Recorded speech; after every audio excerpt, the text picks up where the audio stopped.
चला सर। बिस्मिल्लाहिर्रहमानिर्रहीम। टॉपिक हमारे पास है माइटोकॉन्ड्रिया। तो वेरी इंटरेस्टिंग है ये लेक्चर और ये टॉपिक, और एग्जामिनेशन पॉइंट ऑफ व्यू से भी के हवाले से ये मोस्ट इंपॉर्टेंट टॉपिक है। मोस्टली मैंने देखा है पेपर के अंदर ये लॉन्ग क्वेश्चन जो है ना वो रिपीट होता है बार बार। यहाँ पे माइटोकॉन्ड्रिया को समझने से पहले यहाँ पे आपकी दिलचस्पी के लिए मैंने 3 क्वेश्चन लिखे हैं और तीनों क्वेश्चन ही मोस्ट इंपॉर्टेंट हैं। सम टाइम मैंने पेपर के अंदर देखा है ये क्वेश्चन जो है ना वो पूछे गए होते हैं। अच्छा, सबसे जो पहला क्वेश्चन वो ये है कि माइटोकॉन्ड्रिया को पावर हाउस ऑफ सेल कहा जाता है, उसकी रीजन क्या होती है। अब देखिए, हमने ऑर्गेनेलिज का सेल वाला चैप्टर हमने स्टार्ट किया था और सेल वाले चैप्टर में हमने डिफरेंट ऑर्गेनेलिज पढ़ी थी और डिफरेंट उसका फंक्शन पढ़ा था। हमने राइबोसोम देखा था और राइबोसोम का फंक्शन क्या होता है हमने देखा था। प्रोटीन सिंथेसिस होती है। गाल्जी बॉडीज का फंक्शन ये होता है कि मटेरियल को पैक करता है, स्टोर करता है और आगे क्या करता है, ये ट्रांसपोर्ट करता है, उसका ये फंक्शन होता है। अच्छा, इसी तरह से मुख्तलिफ ऑर्गेनेलिज अपना अपना फंक्शन परफॉर्म करती है और सेल को हम ये कहते हैं कि यूनिट ऑफ लाइफ होता है। यानी जितने भी बॉडी के अंदर फंक्शन परफॉर्म होता है उसमें पूरा यूनिट के तौर पर क्या करता है, सेल काम कर रहा होता है। सेल की मैं कॉमन से एग्जांपल देता हूं कि सेल एक फैक्ट्री की तरह काम करता है और इस फैक्ट्री में मुख्तलिफ मजदूर जैसे बैठे होते हैं। न्यूक्लियस बैठा हुआ है, माइटोकॉन्ड्रिया बैठी हुई है, गाल्जी बॉडीज बैठी हुई है, एंडोप्लाज्मिक रेटिकुलम, और वो हर कोई अपना अपना क्या कर रहा है, वो काम कर रहा है। अब फैक्ट्री में जब मजदूर काम करते हैं तो मुफ्त में तो कोई काम नहीं करता। हर काम करने के लिए क्या चीज चाहिए होती है, पैसे चाहिए होते हैं ना। तो ये पैसे उसका जो मैनेजर होता है, ऑनर होता है, वो क्या देता है, उसको पैसे देता है। इसी तरह से अब देखिए, गाल्जी बॉडीज मटेरियल को पैक कर रहा है, स्टोर कर रहा है, राइबोसोम प्रोटीन को बना रहा है, न्यूक्लियस सारे फंक्शन को क्या कर रहा है, वो कंट्रोल कर रहा है। तो इस सारे फंक्शन को परफॉर्म करने के लिए जो ऑर्गेनेलिज है जब काम कर रही है तो उसको भी क्या चाहिए, पैसा तो नहीं चाहिए ना उसको एनर्जी चाहिए। तो एनर्जी जो उसको प्रोवाइड करता है वो क्या प्रोवाइड करता है, वो माइटोकॉन्ड्रिया प्रोवाइड। इसी वजह से हम इसको क्या कहते हैं, वो पावर हाउस ऑफ सेल कहते हैं। तो यहां से आपको क्वेश्चन मिल जाता है कि mitochondria called power house of cell because it provide energy in the form of ATP. तो ये आपके पास किस शक्ल में एनर्जी प्रोवाइड करता है, एटीपी की शक्ल में क्या करता है, एनर्जी प्रोवाइड करता है। ये क्वेश्चन आपको क्या हो गया, क्लियर हो गया। नेक्स्ट आपके पास है कि लिस्ट द प्रोसेस पुलार by mitochondria failure in cell. और ये क्वेश्चन आपको एक्सरसाइज में मिल जाएगा कि कौन से ऐसे प्रोसेस होते हैं जिसकी वजह से माइटोकॉन्ड्रिया के अंदर, पहले इस क्वेश्चन को समझे फिर मैं आपको इसका आंसर बताता हूं। यानी माइटोकॉन्ड्रिया के अंदर कौन से ऐसे प्रोसेस परफॉर्म होते हैं कि उन प्रोसेस की वजह से माइटोकॉन्ड्रिया का फंक्शन जो है वो क्या हो जाता है, वो फेल हो जाता है। तो प्रोसेस कौन कौन से, 3 प्रोसेस होते हैं। सबसे जो पहला प्रोसेस आप इसको नोट कर लें, पहला प्रोसेस आपके पास होता है इलेक्ट्रॉन। वेरी इंपॉर्टेंट क्वेश्चन है, short question. Electron transport chain, electron transport chain पहला प्रोसेस इसका हो गया, इलेक्ट्रॉन ट्रांसपोर्ट चेन। ये भी मैं आपको समझाता हूं इलेक्ट्रॉन ट्रांसपोर्ट चेन क्या होती है। दूसरा प्रोसेस का होता है लिपिड या फैटी एसिड मेटाबॉलिज्म। इसकी वजह से भी आपके पास जो मेटाबॉलिज्म, इसकी वजह से भी आपके पास जो फंक्शन है वो क्या हो जाता है, वो स्टॉप हो जाता है। और तीसरा जो सबसे इंपॉर्टेंट चीज है वो क्या होती है, क्रिप्स साइकिल।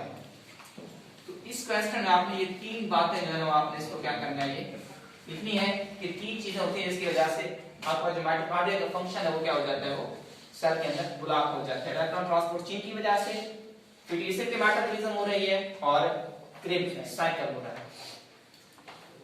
अच्छा, यहाँ पे मैं आपको एक और चीज जो है ना बताता चलूं कि मेटाबॉलिज्म दरअसल क्या होता है।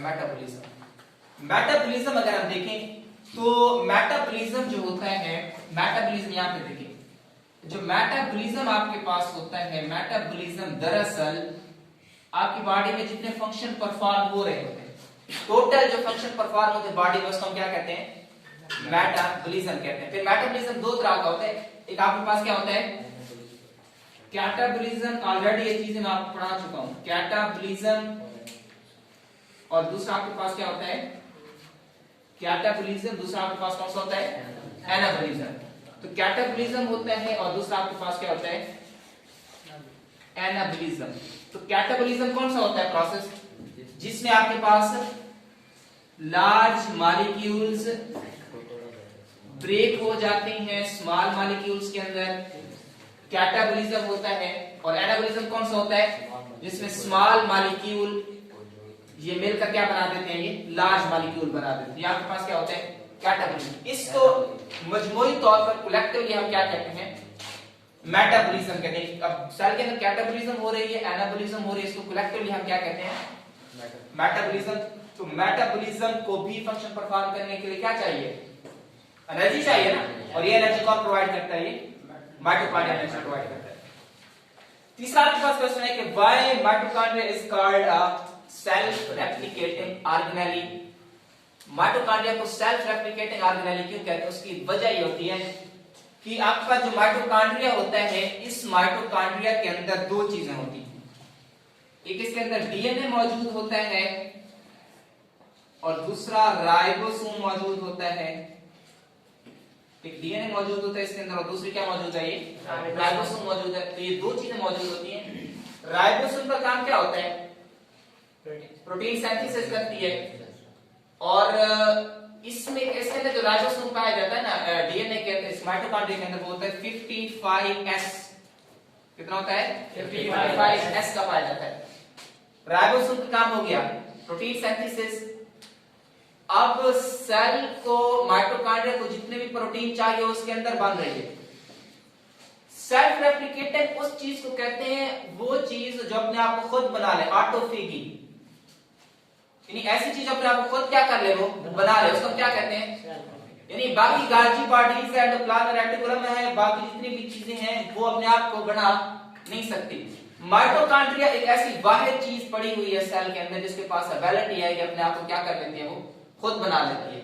वजह उसकी क्या है, उसके अंदर प्रोटीन पड़ी हुई है और क्या पड़ा हुआ है, डीएनए पड़ा हुआ है।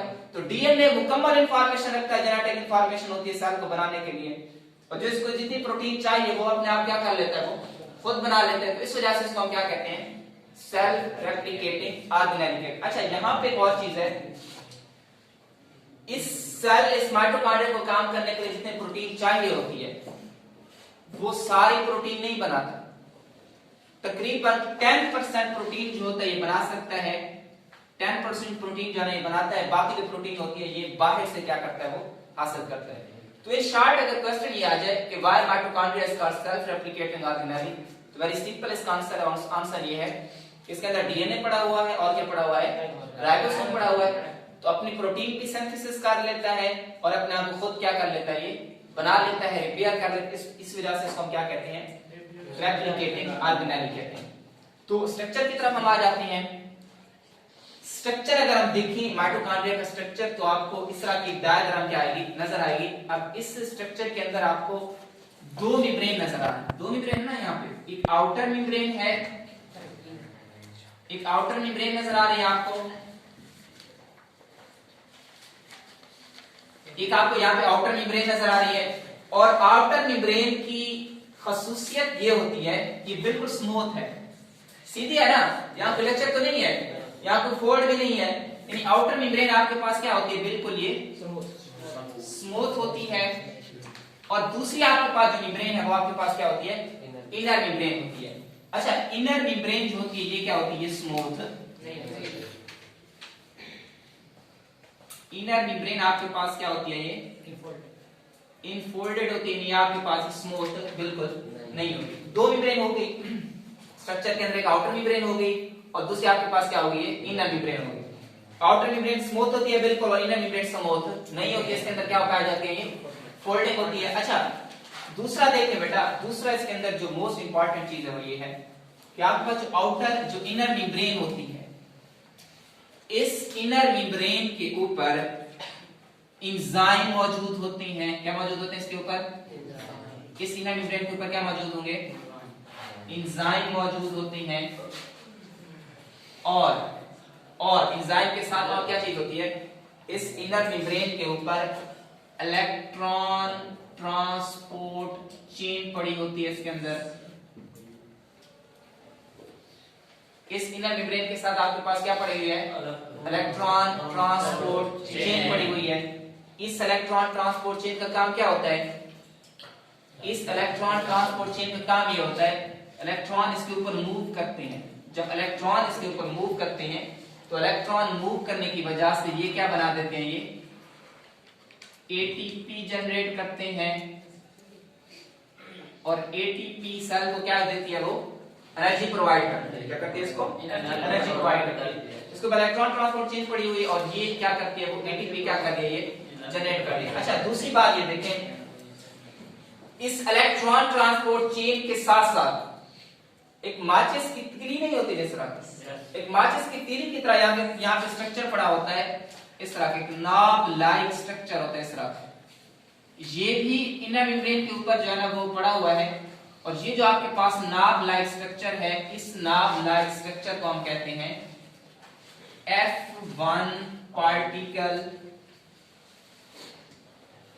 F1 पार्टिकल, इसका क्या काम होता है भाई, ये क्यों माचिस की तीली यहाँ पड़ी हुई है, माचिस की तीली का काम क्या होता है, आग लगाना। ये भी आग लगाता है। आग कैसे लगाता है, इसके अंदर एटीपी सिंथेसिस एंजाइम पड़े हुए हैं, क्या पड़े हुए इसके अंदर, एटीपी सिंथेसिस एंजाइम। और ये जो एटीपी सिंथेसिस एंजाइम है इस F1 पार्टिकल के अंदर जो पड़े हुए हैं, इसका फंक्शन क्या होता है, ये क्या तैयार करते हैं, ये एटीपी तैयार करते हैं। तो आपके पास जो एटीपी बन रही है वो दो चीजों के ऊपर बन रही है। एक कौन बना रहा है, F1 पार्टिकल बना रहा है और दूसरा आपके पास कौन सा बना रहा है, इलेक्ट्रॉन ट्रांसपोर्ट चेन बना रही है। तो ये आपके पास क्या बन रही है, एटीपी आपके पास जो है वो बन रही है। अच्छा, तो ये इसका आपके पास क्या हो गया, ये स्ट्रक्चर हो गया। इसी के साथ स्ट्रक्चर के साथ दूसरी चीजें भी होती हैं, दो चीजें होती हैं। यहां जो स्पेस पाई जाती है, ये स्पेस जो नजर आ रही है, स्पेस है ना यहाँ पे, इस स्पेस को हम कहते हैं inter membrane space. Inter membrane space, inter membrane मतलब एक मेम्ब्रेन ये है और एक मेम्ब्रेन ये है, तो दो मेम्ब्रेन के दरमियान स्पेस है ना, तो इस वजह से हम इस स्पेस को हम क्या कहते हैं, इंटर मेम्ब्रेन स्पेस कहते हैं। और ये जो स्पेस पड़ी हुई, ये भी तो खाली जगह पड़ी हुई है यहाँ पे, इस स्पेस को हम कहते हैं इनर मेम्ब्रेन स्पेस भी हम कह सकते हैं, या इसको हम कहते हैं माइटोकॉन्ड्रियल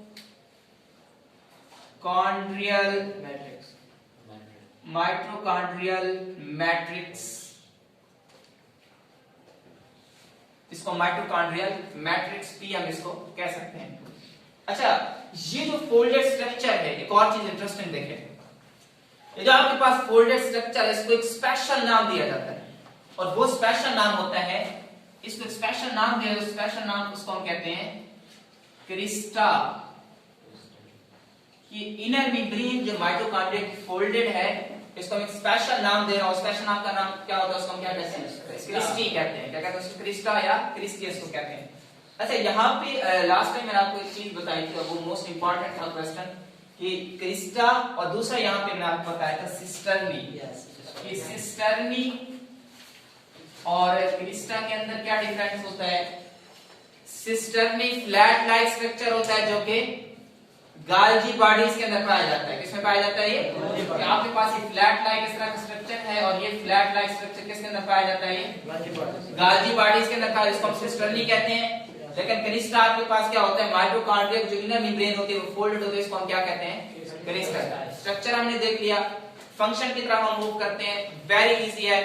पहला तो फंक्शन हमने देख लिया कि इसका सबसे जो मोस्ट इंपॉर्टेंट फंक्शन है वो क्या है, एटीपी जनरेट करता है, ठीक है ना। ये जितने भी मजदूर काम करते हैं उसको क्या देता है, ये एनर्जी देता है, ताकत देता है कि अपना फंक्शन क्या कर सके, वो प्रॉपर्ली परफॉर्म कर सके। और अच्छा, इसका प्रोसेस कैसे होता है, यहाँ पे मैंने लिखा हुआ है कि किस तरह से एटीपी जनरेट करता है। एक प्रोसेस होता है, उस प्रोसेस को हम कहते हैं सेलुलर रिस्पायरेशन। इस प्रोसेस में क्या होता है कि ग्लूकोज आपके पास मौजूद है, इस ग्लूकोज की ब्रेक डाउन होती है। जब आपके पास ग्लूकोज की ब्रेक डाउन होती है उससे कार्बन डाइऑक्साइड और वाटर यहाँ से क्या होता है, रिलीज होता है। और जब इसकी ब्रेक डाउन होती है यहाँ से दो चीजें और रिलीज होती है, हाइड्रोजन और इलेक्ट्रॉन क्या होते हैं, यहाँ से रिलीज होते हैं। और केमिस्ट्री में अगर हम देखें, जब किसी भी सब्सटेंस से आपके पास हाइड्रोजन और इलेक्ट्रॉन रिलीज हो रहे हैं तो इस प्रोसेस को हम कहते हैं ऑक्सीडेशन, ये हाइड्रोजन इलेक्ट्रॉन जब रिलीज हो रहे हो, ऑक्सीडेशन, अगर यही हाइड्रोजन और इलेक्ट्रॉन जो है किसी सब्सटेंस में हाइड्रोजन और इलेक्ट्रॉन ऐड हो रहे हों, हाइड्रोजन इलेक्ट्रॉन ऐड हो रहे हैं तो उसको हम रिडक्शन कहेंगे। अगर उसमें से हाइड्रोजन इलेक्ट्रॉन रिलीज हो रहे हैं तो इस प्रोसेस को हम क्या कहेंगे, ऑक्सीडेशन कहेंगे। तो यहां से आपके पास ग्लूकोज होता है और इस ग्लूकोज से क्या होता है, ये कार्बन डाइऑक्साइड और वाटर रिलीज होता है और इसके साथ साथ आपके पास हाइड्रोजन और इलेक्ट्रॉन क्या होते हैं, ये रिलीज होते हैं। अब ये जो हाइड्रोजन और इलेक्ट्रॉन रिलीज होते हैं, अब ये जो आपके पास इलेक्ट्रॉन रिलीज हो रहे हैं, ये इलेक्ट्रॉन ट्रांसपोर्ट चेन के ऊपर मूव करते हैं। किसके ऊपर मूव करते हैं, इलेक्ट्रॉन ट्रांसपोर्ट। तो जब ये इलेक्ट्रॉन ट्रांसपोर्ट चेन के ऊपर मूव करते हैं तो इस इलेक्ट्रॉन ट्रांसपोर्ट चेन के ऊपर मूव करने की वजह से यहां से क्या बन जाती है, ये एटीपी बन जाती है और ये एटीपी आपको क्या प्रोवाइड करती है, ये एनर्जी प्रोवाइड करती है। अच्छा, दूसरी बात है, अब यहां से हाइड्रोजन रिलीज होता है और ये जो हाइड्रोजन होता है ये इसके पास होता है NAD+ के पास होता है, ऑक्सीडाइज फॉर्म में होता है। हाइड्रोजन इसके साथ मिलता है, जब हाइड्रोजन किसी चीज में ऐड हो जाएगा वो क्या हो जाएगी, रिड्यूस हो जाएगी NADH। तो NADH भी, इसको भी इलेक्ट्रॉन ट्रांसपोर्ट चेन क्या कर लेती है, गेन कर लेती है। वैसे FADH को भी गेन करता है ये, तो NADH को भी गेन कर लेता है। जब NADH को गेन करता है इलेक्ट्रॉन ट्रांसपोर्ट चेन, इलेक्ट्रॉन उसके ऊपर मूव करता है, उससे क्या बन जाती है, ये ATP बन जाती है। इन शॉर्ट आपने ये देखा है कि प्रोसेस के अंदर कि सेलुलर रेस्पिरेशन के नतीजे में ग्लूकोज टूटता है और ग्लूकोज टूटने से इलेक्ट्रॉन रिलीज होते हैं। ये इलेक्ट्रॉन आपके पास इलेक्ट्रॉन ट्रांसपोर्ट चेन के ऊपर क्या करते हैं, मूव करते हैं। जब ये इलेक्ट्रॉन ट्रांसपोर्ट चेन के ऊपर मूव करते हैं तो इससे एटीपी क्या होती है, वो बनती है। तो आप इसको अंडरस्टैंड करें, बाकी इंशाल्लाह आपको नेक्स्ट